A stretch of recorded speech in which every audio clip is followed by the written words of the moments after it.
Capítulo 9. A glória que está por vir. Ageu, capítulo 2, versículo 9, está escrito: a glória dessa última casa será maior do que a da primeira, diz o Senhor dos Exércitos. Ouvi ministros e crentes se gabarem de que estamos nas últimas chuvas. Eles falam que, como se a igreja atualmente estivesse experimentando o grande derramamento do Espírito de Deus previsto pelos profetas, como se Jesus pudesse vir a qualquer momento e nos arrebatar. Aos que dizem isso, respondo: a visão de vocês é pequena demais. Vocês se contentaram com muito menos do que o que Deus realmente fará. Outras vezes isso acontece por ignorância, e é mais provável que aconteça durante um genuíno mover de Deus. Por mais maravilhoso que seja o mover do Espírito de Deus nessas reuniões, isso ainda não significa que estamos experimentando a glória da última chuva. Confundimos o novo mover do Espírito de Deus, que muitas vezes é acompanhado pelo seu poder, unção e dons, com a glória de Deus que está por vir. Deixamos de ver a glória de Deus que está por vir com os olhos do nosso coração. Em outros casos, essas afirmações são movidas pela preguiça espiritual. As pessoas se cansaram de prosseguir para o alvo do alto chamado de Deus e acamparam em um lugar muito longe de onde Deus os chamou para estar. Alguns não acamparam, mas estão perambulando sem destino, por caminhos alternativos de conforto. Essas estradas se chamam concessão, mudanismo, religião e falsa unidade. Em qualquer desses casos, as pessoas que estão seguindo esses caminhos se contentaram com a glória do homem, e se forem deixadas dormindo, acabarão resistindo à glória de Deus, e quando ela finalmente for revelada. Outros proclamaram o derramamento da glória de Deus por puro exagero. Essa motivação é muito perigosa, porque demonstra falta de reverência. Deus falou ao meu coração: o que se contenta com o artificial nunca verão o real. Se a irreverência deles persistir, essas pessoas experimentarão o julgamento da revelação da glória de Deus. Glória é essa destinada a trazer grande refrigério e alegria. Alguns podem argumentar: mas vemos um aumento do poder, da cura e dos milagres de Deus hoje. Isso pode ser verdade, mas não indica automaticamente a chegada da última chuva. Precisamos nos lembrar que os dons do Espírito Santo podem estar em operação naqueles que ainda assim não estão agradando o Senhor. Quando a unção de Deus vem, não significa necessariamente que ela está acompanhada pela aprovação de Deus. Jesus advertiu que muitos virão a Ele no dia do julgamento e dirão que expulsaram demônios, profetizaram, que fizeram muitas maravilhas em seu nome, mas Ele lhes dirá: afastai-vos, quem praticais a iniquidade. Precisamos ter em mente o propósito de Deus para a criação. Ele não colocou Adão no jardim para ter um ministério mundial de pregação, cura ou libertação. Adão foi colocado no jardim para que Deus pudesse andar com ele. Deus queria um relacionamento com Adão, mas o relacionamento foi cortado por causa da desobediência. Fomos criados para Deus, para coexistirmos com a sua glória.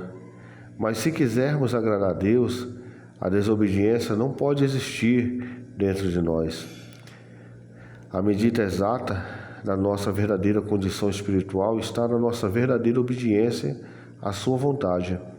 Pode haver unção em nossas vidas, mas ainda estamos distantes do coração de Deus. Considere o exemplo de Judas, de Balaão, do rei Saul, Todos eles operavam debaixo da unção, mas estavam destituídos de andarem na glória de Deus por causa de suas motivações egoístas. Deus não levanta seus filhos com o propósito de que eles realizem milagres. Deus falou através da mula de Balaão no Antigo Testamento, mas aquilo não fez daquela besta de carga uma habitação da glória de Deus.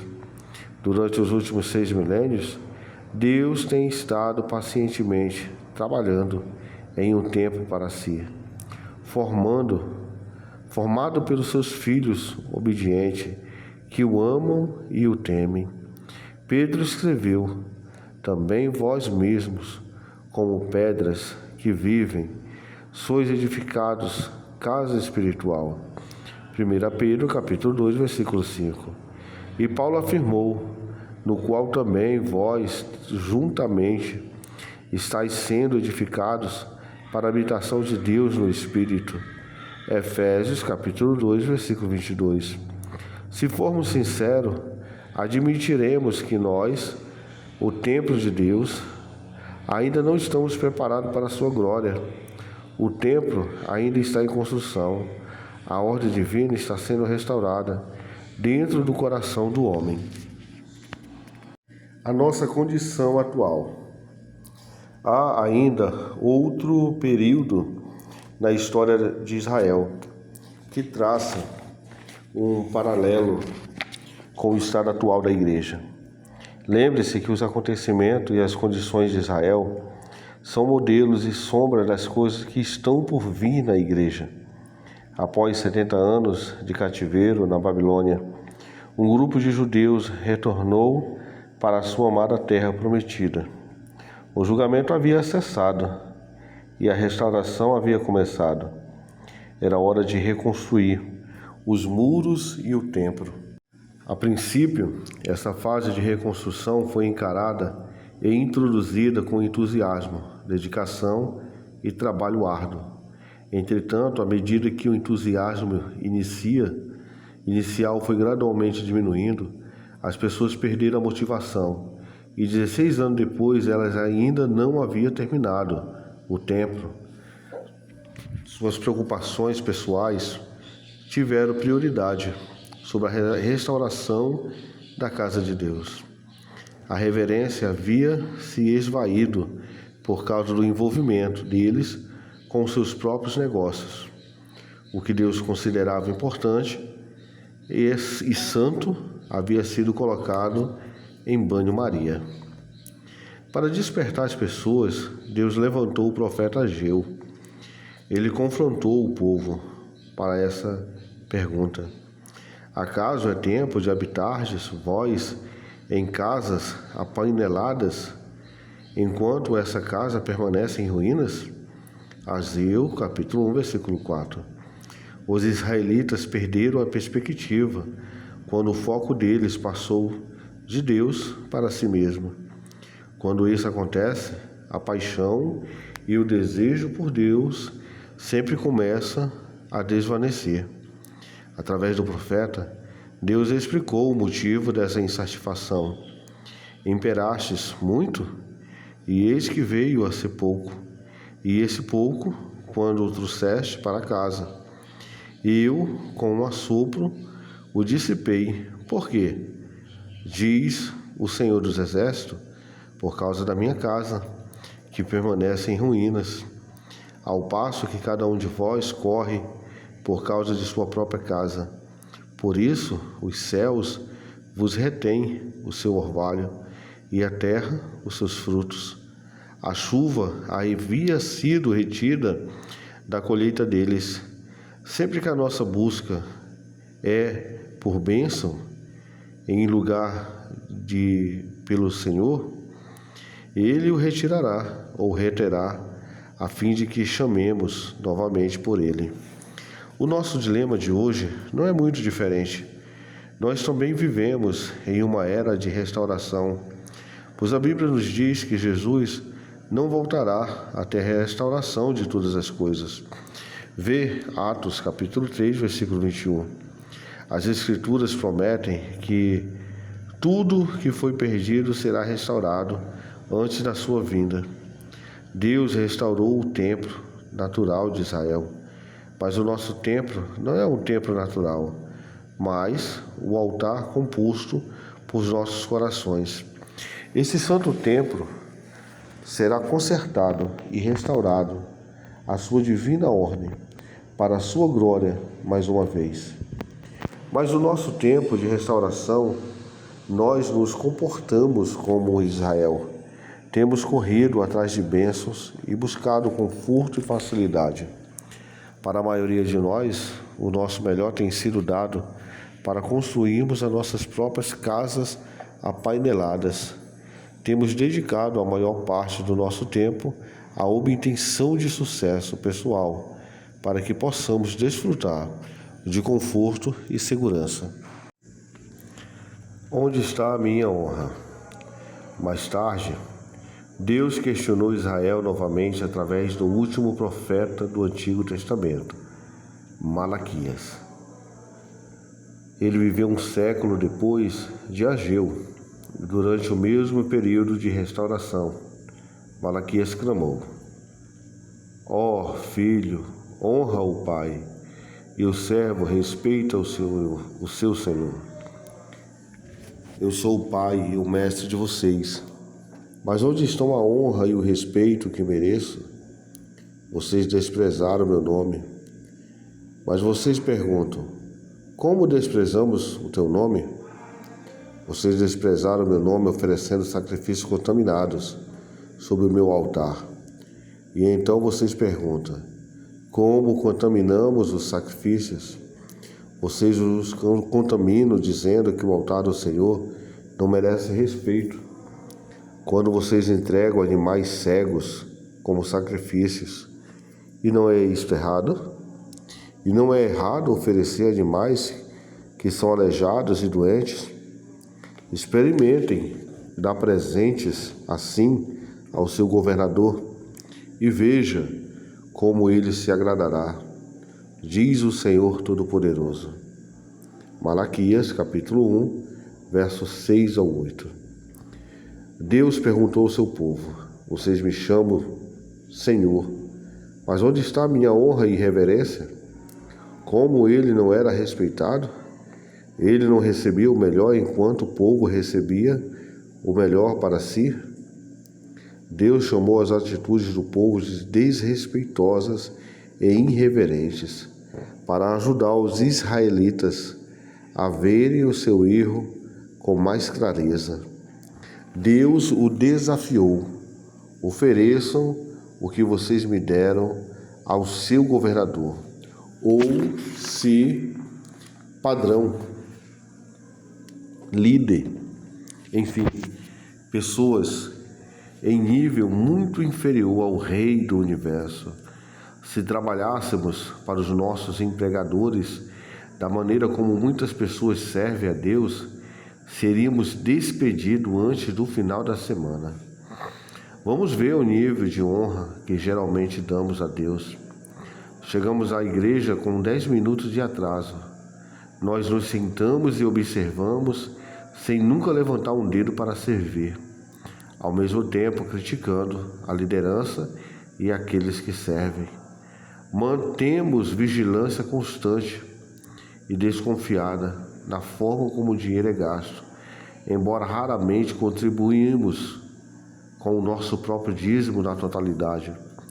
Com pressa para comer, saímos antes do culto terminar. Só frequentamos os cultos regulares. Ficamos frustrados quando são programadas reuniões especiais.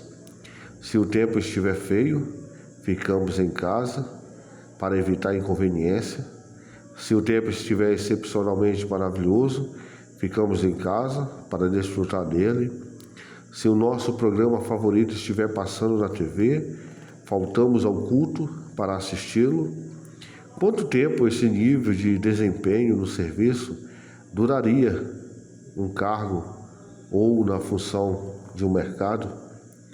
Muitos daqueles que servem nas igrejas ou nos ministérios estão enfadados porque não há pessoas suficientes que estejam dispostas a dar o seu tempo para levar a tremenda carga de trabalho que o ministério exige.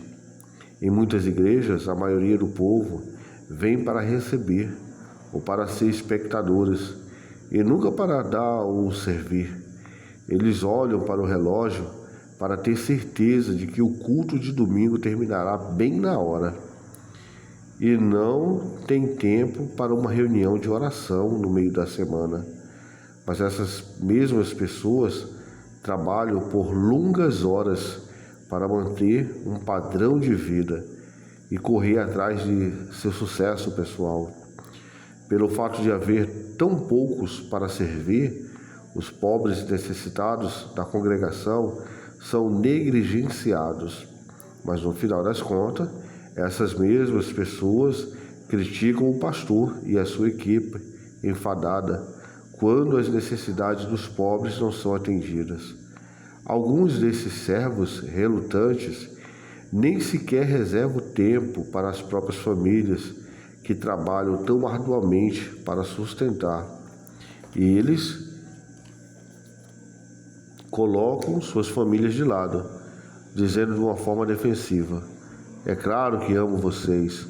Vocês não conseguem ver que estou ocupado me esforçando para sustentá-los?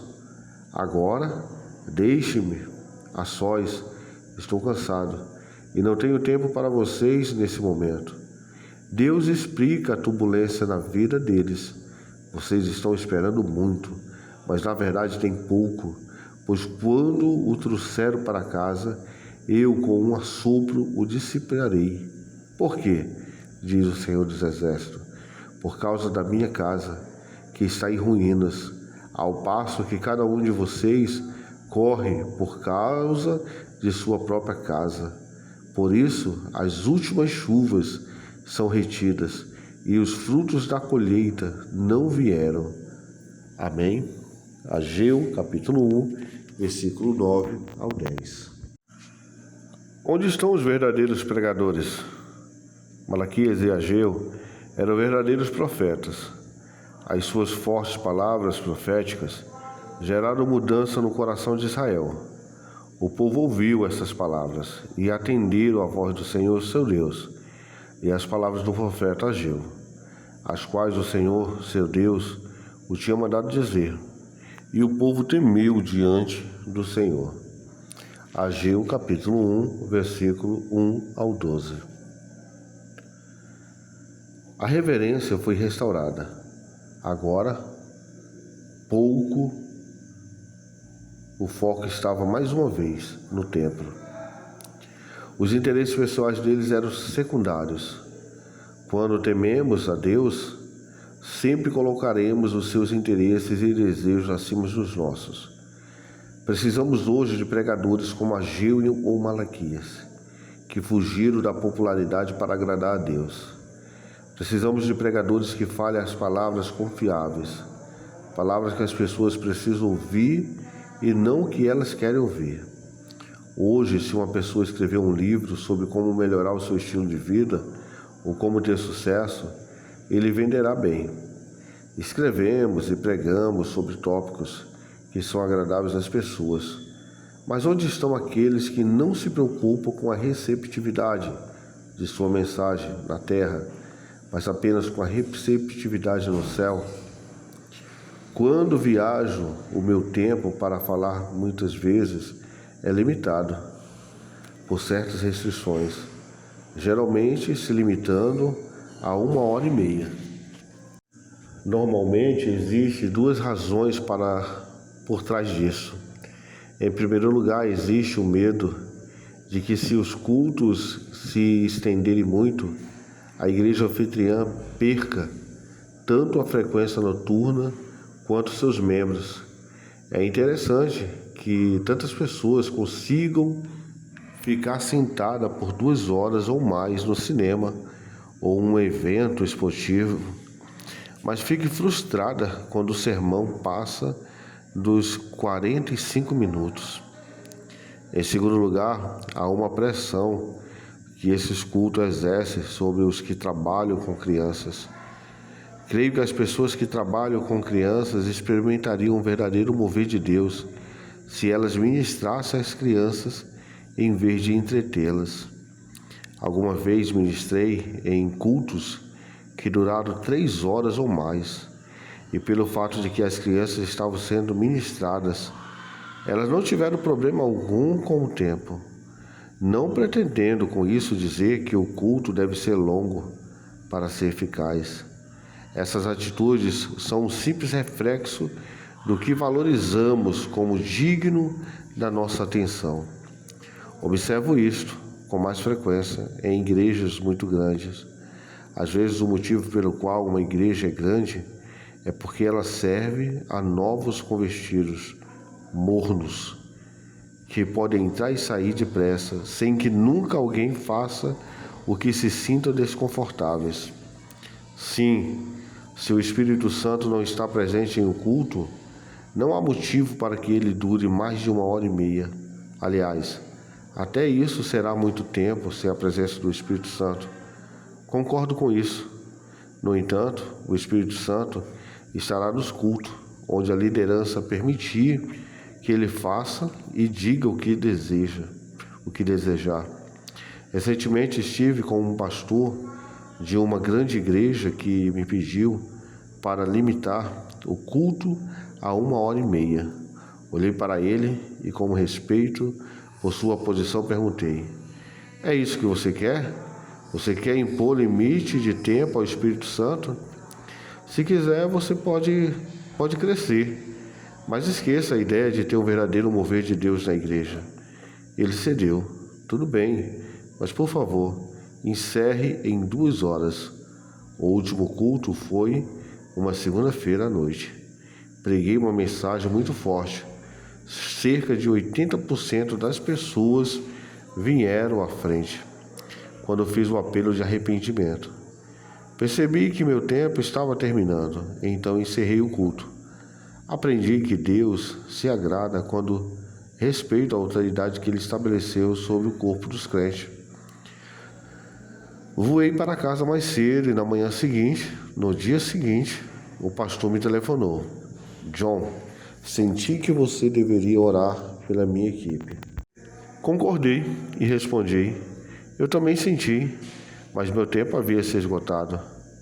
Ele continuou. John, quando cheguei em casa, minha esposa estava no meio do chão da sala chorando. Ela olhou para mim e disse: deixamos Deus ir embora. O culto deveria ter continuado. Recebemos telefonemas o dia inteiro testificando a respeito das vidas que foram transformadas.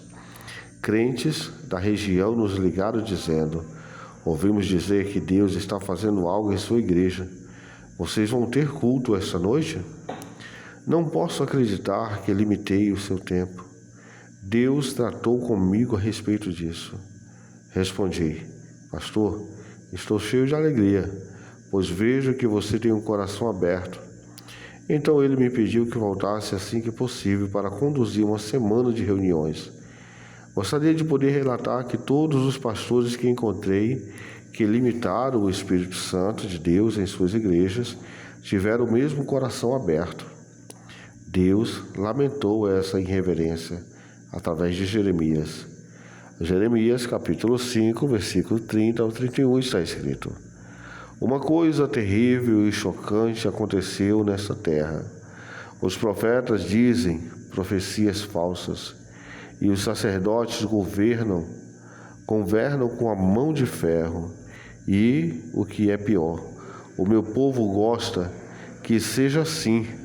Mas o que vocês farão quando vier o fim? É assustador, mas essa passagem descreve muito do que vemos hoje. Muitas vezes as palavras dos chamados profetas na igreja não transmitem a verdadeira força ao coração do povo de Deus. Eles dão um alívio temporário com a promessa de bênçãos. Mais tarde, porém, o povo fica desanimado quando se decepciona com Deus, porque a palavra não se cumpre. As mensagens de Ageu e Malaquias apontaram ao povo o caminho de volta para o coração de Deus. As suas palavras proféticas trouxeram de volta ao povo um temor saudável de Deus, que os levou à obediência. É uma pena que tantas pregações, palavras proféticas, pessoas alimentem atitudes e conceitos errados que se infiltram no coração dos filhos de Deus. Deus quer que você seja feliz. Deus quer que você seja abençoado. Há um estilo de vida de sucesso esperando por você. Faça um estudo por si mesmo das profecias pessoais encontradas no Novo Testamento. Você encontrará apenas algumas, e a maioria delas fala de cadeias, tribulações e da morte que aguardava aqueles que queriam glorificar a Deus. Como é diferente de muitas das profecias pessoais de hoje, o Senhor descreve um sacerdote como alguém que governa com mão de ferro.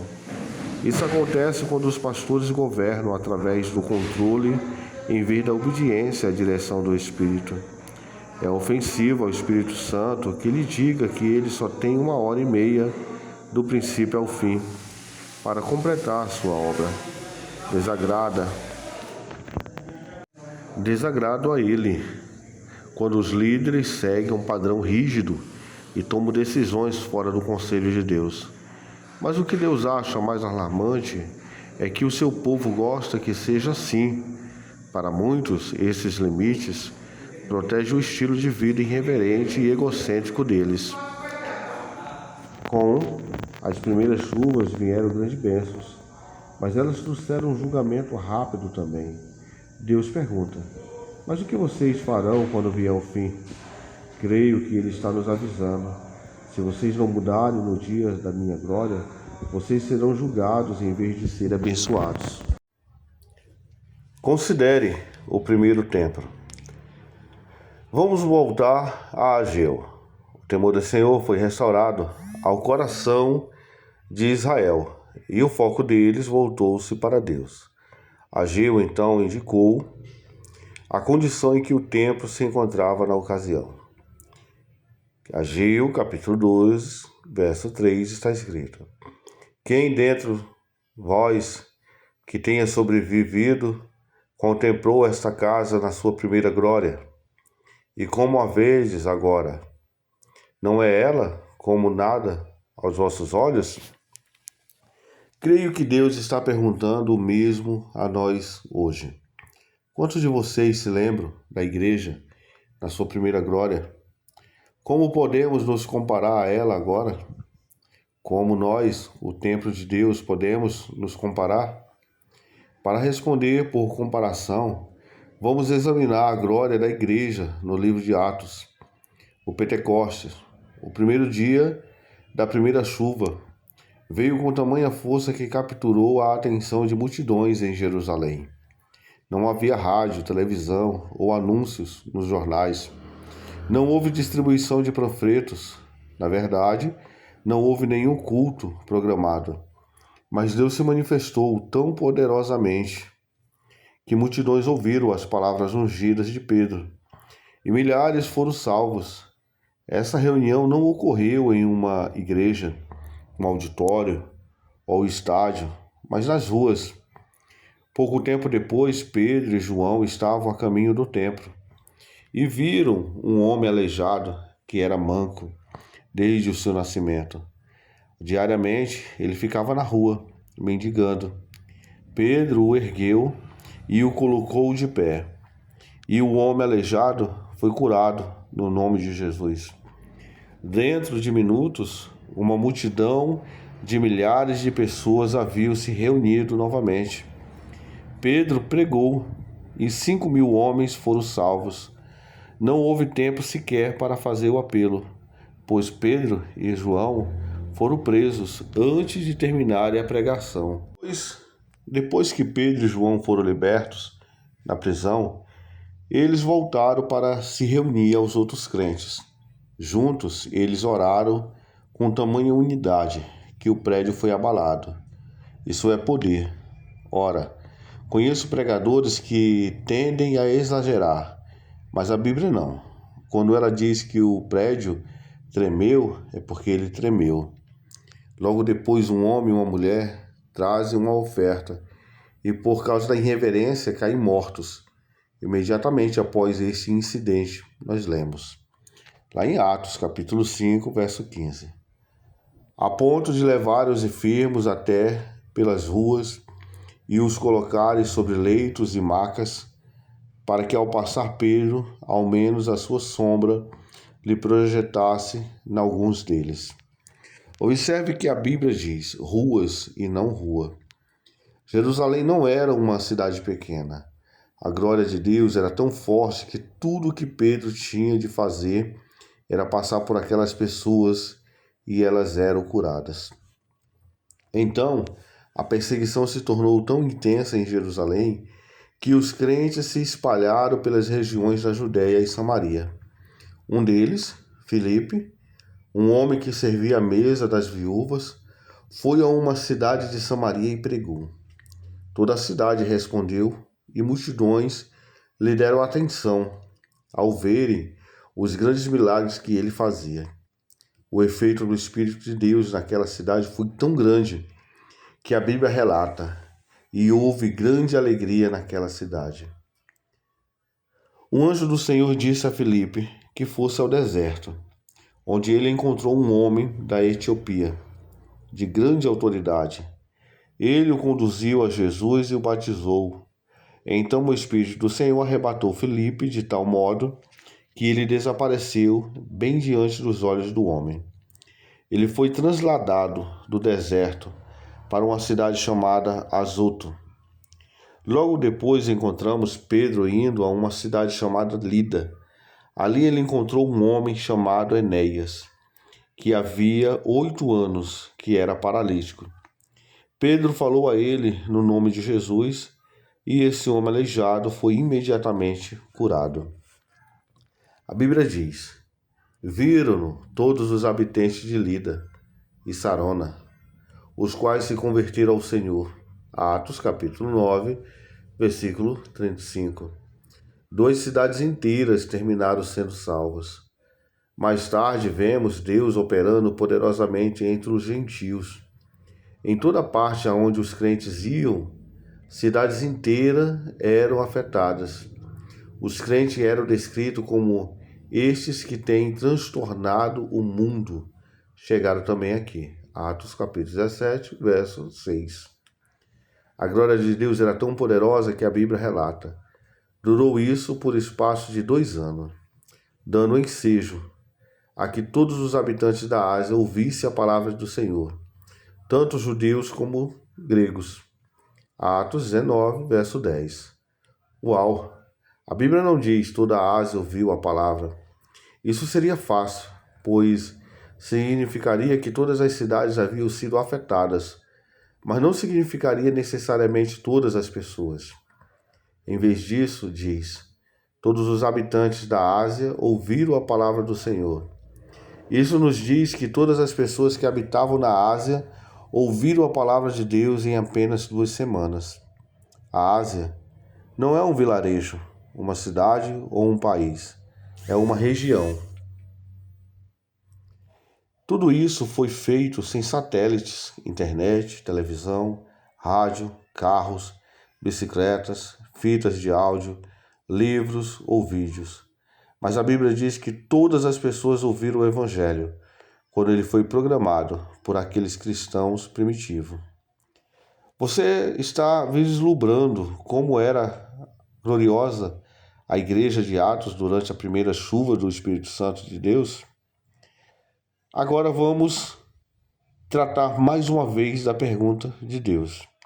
Como a igreja de hoje se compara com o livro de Atos? Não somos como nada? Se fôssemos sinceros, responderíamos sim a essa pergunta. Não há como comparar a igreja de hoje à gloriosa igreja de Atos. Podemos ter mais recursos, mas parece que temos menos da fonte. Não sou contra livros, fitas, televisão, computadores, tecnologia via satélite. Todas essas coisas são recursos, mas não receber o sopro da vida da fonte, serão deficientes. Deus é a fonte de todos os nossos recursos. Deus faz essa pergunta para nos condenar? Absolutamente não. Ele está simplesmente nos desafiando e ampliamos a nossa visão. Se achamos que chegamos ao nosso destino, não teremos o desejo de ir além. A nossa paixão e o nosso sentimento pela aventura se perderão. Provérbios 29, 18 nos diz: não havendo profecia, revelação, o povo se corrompe. Como essa revelação da nossa necessidade? Ele abre o caminho para a sua visão profética? Leia a palavra de Deus e veja a sua visão. Ageu, capítulo 2, verso 9. A glória desta última casa será maior do que a da primeira, diz o Senhor dos Exércitos. Uau! Você consegue visualizar isto? Deus diz que a sua glória revelada excederá a glória exibida no livro de Atos. Você consegue perceber o quanto ainda estamos destituídos da visão de Deus?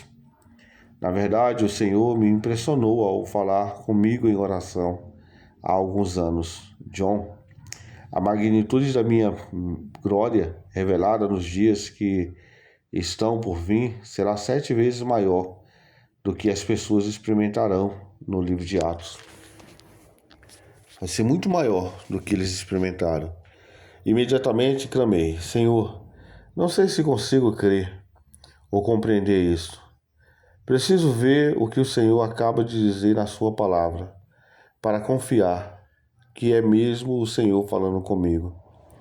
Fiz esse pedido muitas vezes e o Senhor nunca me castigou por isso. As Escrituras dizem: por boca de 2 ou 3 testemunhas, toda a questão será decidida. 2 Coríntios, capítulo 13, verso 1. O Espírito de Deus não contradiz a sua palavra escrita e estabelecida. O Senhor imediatamente respondeu, rapidamente, derramando versículos em meu coração. Não apenas 2 ou 3, mas vários.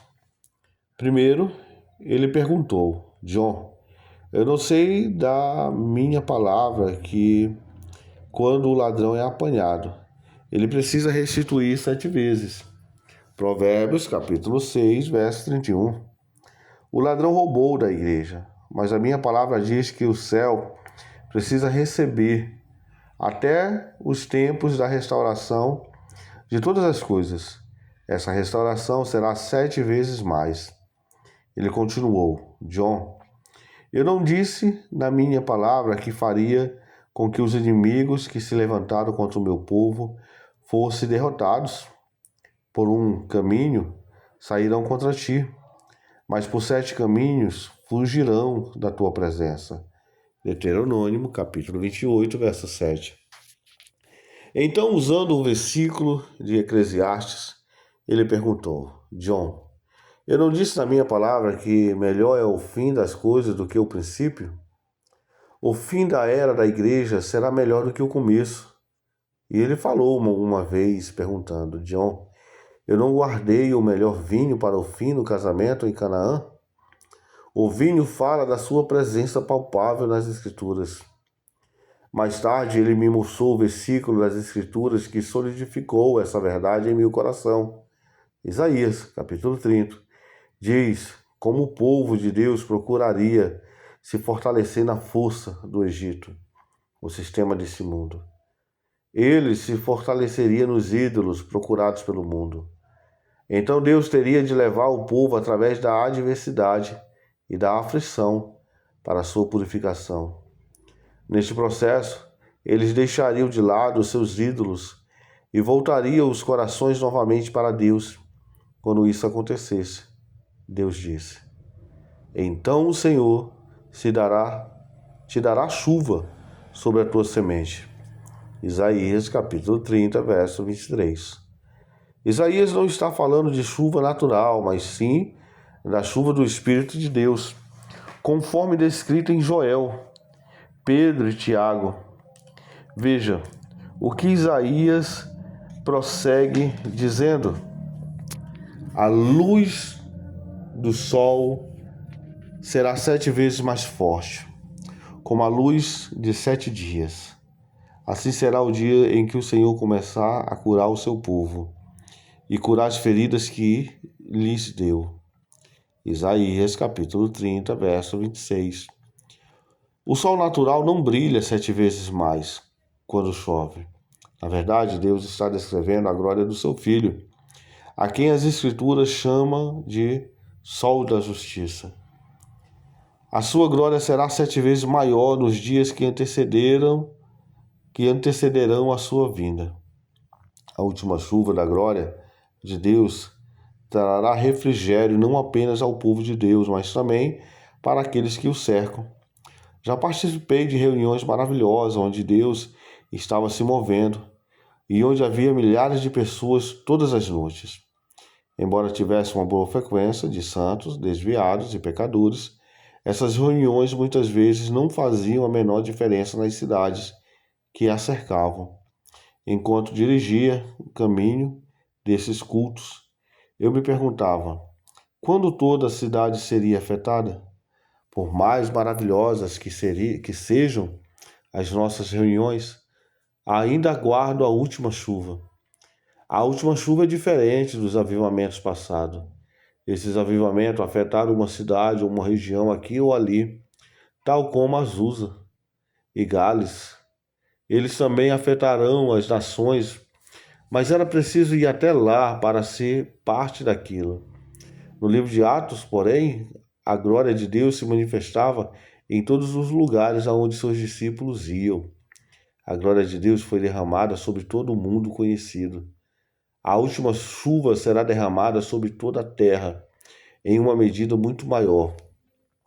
E com o entusiasmo que declaro: onde estivermos e onde estamos, agora não é para onde estamos indo. Precisamos levantar os nossos olhos para o horizonte e ansiar pela sua glória que está por vir.